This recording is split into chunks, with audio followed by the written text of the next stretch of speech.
Imagine if your cloud provider didn't just host your website, but actually controlled the 5G radio waves inside your physical warehouse. Yeah, that is a pretty wild thought, but it's actually happening. Right. Today we're doing a deep dive for you, extracting the biggest aha moments from an enterprise architectural guide on GCP networking services. So, okay, let's unpack this because everything starts with this foundational software called Andromeda. Right. Andromeda. Yeah, it's Google's proprietary software-defined networking stack. Mm-hmm. But, what does that actually mean for the way they build their networks? Well, it means they've completely decoupled the network control plane from the physical hardware. Because Andromeda handles all the routing in software, GCP just isn't constrained by physical routers and cables in the same way. Oh, wow. Yeah, and that is exactly why GCP uniquely defines its borders. What's fascinating here is that, in traditional cloud networking, your virtual private cloud, or VPC, is strictly regional. Right. You build a network in one geographic location. Exactly. And if you want it to talk to another region, you are basically bolting them together. But GCP VPCs are global by default. They just span the entire world right out of the box. Wait, so is traditional cloud networking kind of like, patching together separate local public transit systems? Yeah, that is a really great way to put it. Whereas GCP is like owning a private, interconnected, global hyperloop. That is exactly it. In a traditional cloud, you're stepping off the train, going through a security checkpoint, and boarding a completely new train just to cross regions. Oof, sounds exhausting for a network. It is. But with the global hyperloop, you stay in the exact same pre-secured train car from Tokyo all the way to New York. Which I assume is a huge advantage for the teams actually managing this stuff. Oh, absolutely. That is what allows you to use something called a shared VPC. It lets a central network ops team govern the entire network security, while software teams can just safely deploy their apps without stepping on each other's toes. Okay, so with a massive global network like that, how does an enterprise route all this traffic without completely breaking the bank or, exposing itself to a million security threats? Well, that comes down to... Actually, here's where it gets really interesting, because the guide brings up these network service tiers. Right, the routing tiers. Yeah, and I have to ask, if you have a premium tier available, why on earth would an enterprise ever choose the slower standard tier? It really all comes down to FinOps or financial operations. Standard tier routes non-critical traffic over regular public ISPs. Okay, so it doesn't use Google's private fiber for the long haul. Exactly.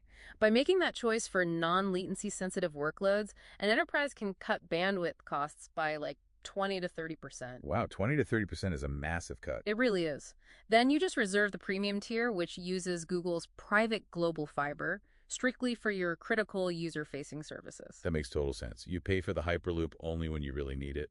Exactly. And if we connect this to the bigger picture, this routing flexibility pairs perfectly with their perimeter defense. Right, like Cloud Armor. Yes.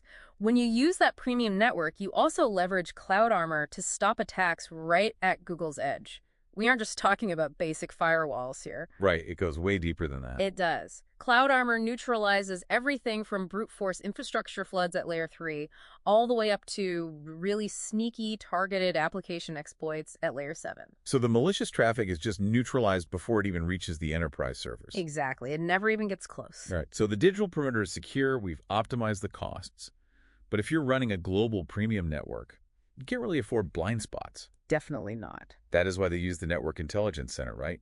To create a live visual map of the network topology. Yeah, and that drastically cuts down MTTR, or mean time to resolution, when there's an outage. Which is critical. But mapping the digital network is one thing. GCP is actually extending out to manage the physical airwaves too. Yes, the physical world. Which brings us to the spectrum access system. That really stood out to me. It's super unique. Yeah, managing 5G radio frequencies feels way outside a traditional cloud provider's lane.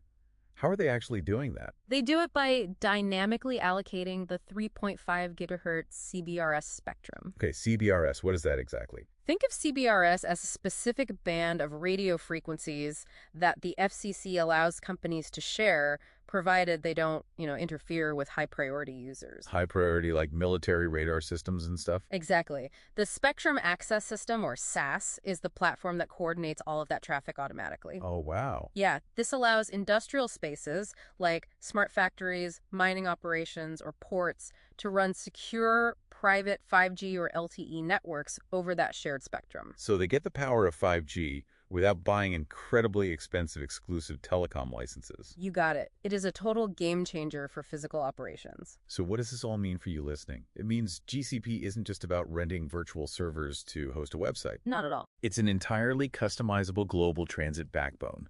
You're renting a secure hyperloop that connects everything from web traffic to the actual wireless signals in a physical warehouse. And this raises an important question. If cloud platforms are now dynamically orchestrating 5G radio spectrum for physical factories and ports, where exactly does the cloud end and the physical world begin?